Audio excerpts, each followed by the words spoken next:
Hello and welcome to Watch It Baptist Church online this evening.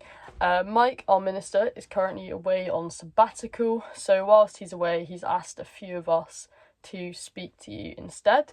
I'm Eliza, and I'm going to be talking to you tonight about, and next week as well, about the book of Jonah, specifically chapter 1 tonight and chapter 2 next week. And yeah, we're just going to spend some time asking some questions and delving into what it is that God has to say to us through this fascinating book, and this fascinating story. So, perhaps if I just give the passage a read through, and then we can kind of set the scene for what we're going to talk about afterwards. So, chapter 1. I'm reading from the New Living Translation. Jonah runs from the Lord. The Lord gave this message to Jonah, son of Amittai. Get up and go to the great city of Nineveh. Announce my judgment against it, because I have seen how wicked its people are. But Jonah got up and went in the opposite direction to get away from the Lord. He went down to the port of Joppa, where he found a ship leaving for Tarshish. He bought a ticket and went on board, hoping to escape from the Lord by sailing to Tarshish. But the Lord hurled a powerful wind over the sea, causing a violent storm that threatened to break the ship apart.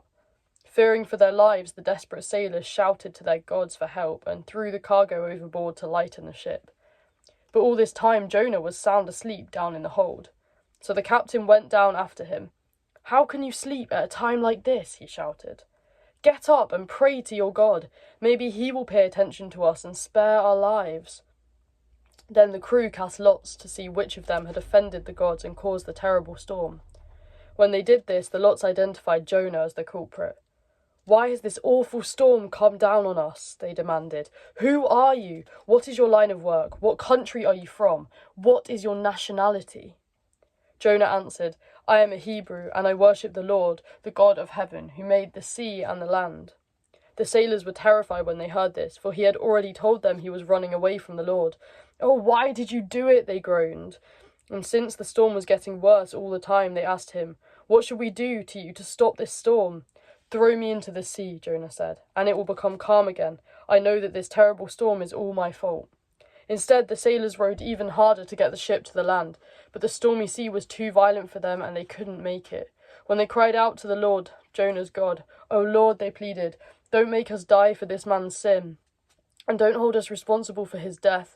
O Lord, you have sent this storm upon him for your own good reasons." Then the sailors picked Jonah up and threw him into the raging sea, and the storm stopped at once. The sailors were awestruck by the Lord's great power, and they offered him a sacrifice and vowed to serve him. Now the Lord had arranged for a great fish to swallow Jonah, and Jonah was inside the fish for 3 days and 3 nights. Okay, so now we've got an overview of the passage, we can start to think about what it is that God might be saying to us in this. So right at the beginning, we have God's call to Jonah to go and preach to the city of Nineveh, to declare judgment on them so that they may repent. But Jonah runs away. The question is, why? The other question is, are we quick to run away from what we think God may be calling us to? Why do we run? Like Jonah, is it out of fear? Or perhaps out of concern about our adequacy for the job? Maybe we think that we're not well equipped enough to do what it is that we think God is calling us to do. Do our insecurities stop us in our tracks? Jonah was definitely scared. Scared of what the people of Nineveh may do to him. But also perhaps he feared that he was too insignificant to bear a message with such great weight. In addition, though, if we look in the whole context of the book of Jonah, we can see that Jonah actually did not deem the people of Nineveh worthy of compassion and mercy. The compassion and mercy that it became clear God wanted to bestow upon them. But God did see them worthy of compassion and mercy. His mercy reaches far beyond our capacity for mercy and our perception of who should receive it. It's not our job to decide who deserves God's mercy. Sometimes we have to ask whether we have preconceived prejudices that often affect the way we see people. For example, recently in the news, there's been a lot of evidence of prejudice causing a lot of problems, such as recently, including after the horrific attacks in Southport, the riots sparked by misinformation about the identity of the attacker, playing into people's preconceived prejudices about those who they may perceive to be more likely to be violent.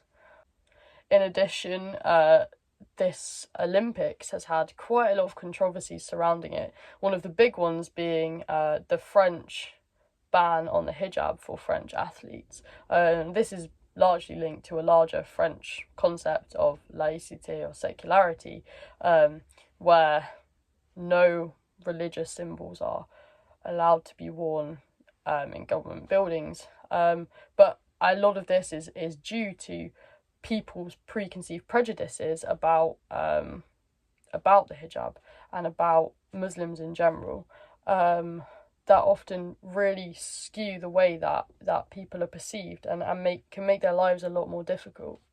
I think sometimes without realising it, we can hold judgments of people based on simple factors that aren't necessarily true and can be really harmful. In the case of Jonah, he perceived the people of Nineveh as not worthy of God's redemption. Perhaps he thought they were too wicked or just too evil to possibly receive forgiveness and mercy from God. But God sees beyond all of this. Perhaps one of the reasons that we run from God's call is because we are too afraid to be among people that we even subconsciously may hold certain prejudices against. But Jonah is a story that tells us how much God is a God of compassion and mercy. And he calls us to reach out right to the margins where most people wouldn't always dare to go, to be present with those people that some may perceive as enemies, as Jonah perceived the people of Nineveh. And he really calls us to be in the places where not everyone wants to go, and to take his mercy there. But the fact is that it can't always be easy to run. Even once Jonah turned in the opposite direction, he stows away on the boat and he goes for a nap. He tries to sleep through the storm. Perhaps he's trying to avoid reality.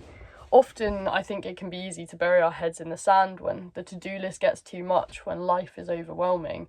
I know for me recently, for the past few months, I've been trying to look for a placement for my year abroad next year, and at times it's felt really overwhelming and it seems to be coming to no avail, and so it seemed like it would be so much easier to just sleep and avoid the struggle, avoid all the many things that I have to do.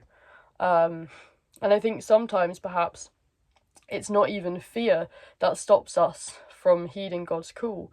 It's just simply the overwhelm of what we feel he's asking us to do on top of everything else that gets in the way, and we feel scared and overwhelmed, and perhaps like Jonah, we feel like we just want to hide away and sleep and bury our heads in the sand. But of course, God doesn't let Jonah get away with it that easily. He sends a storm upon the boat that Jonah stowed away on, and eventually the other passengers wake him up and they draw lots to see who is guilty. And of course, Jonah gets the short straw.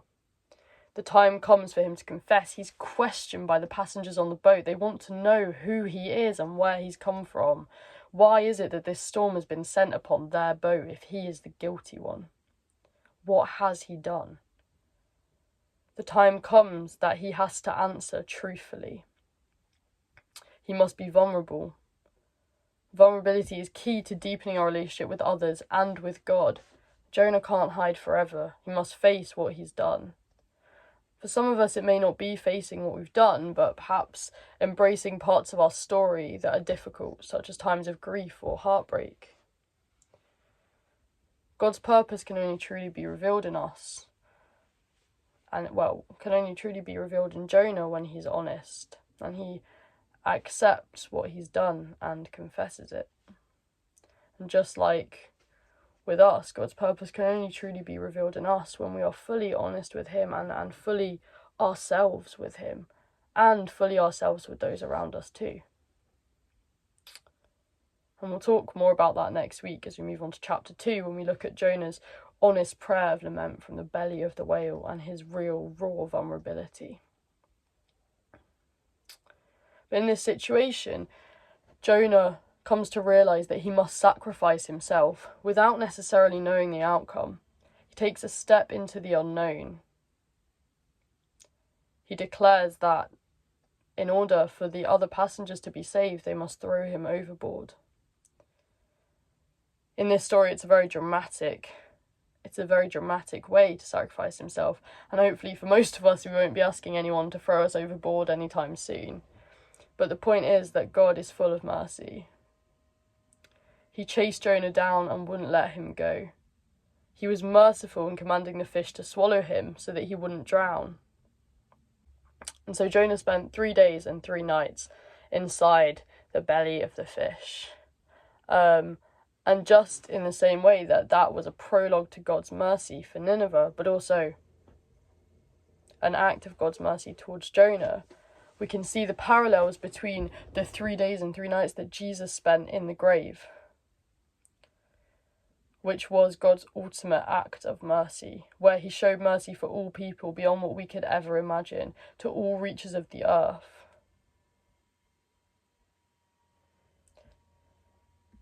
The ultimate act that proved that God's love knows no borders.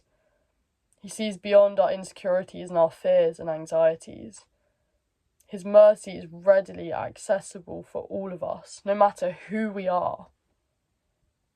We can be honest about that with God. And his mercy is readily available for us, and his unending love. God sees beyond all our insecurities and fears and anxieties, and he uses us despite all of them.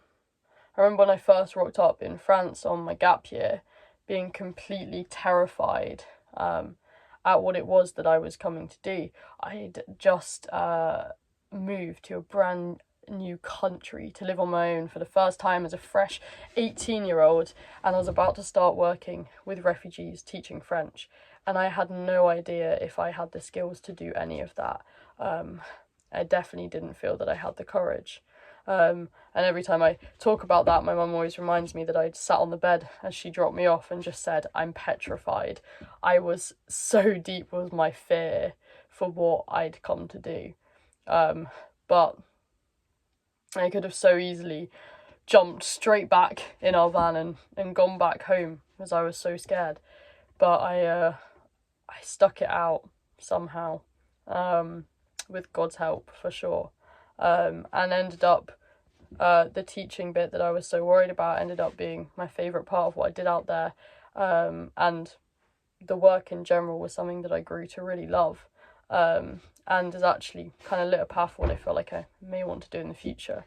So the point is that God calls us out beyond what we think we're capable of and reveals his glory through us when we trust him and we're vulnerable with him. He uses our vulnerabilities to truly reveal his glory. We have to be honest with him. If we are scared of what we feel he's calling us to do, we don't need to pretend that we're not scared. We can tell him that. And through that, he can give us the strength and the courage to do what it is that he calls us to.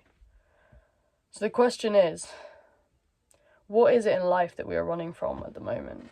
And it might not be a big call from God, like not all of us are called to ministry or to go and serve overseas or to do anything that may seem big like that. But there are so many things in day-to-day life that can feel scary or overwhelming that we just want to run from. So how can we be more honest with God about those things to open a pathway for him to use us to show mercy and compassion to those around us.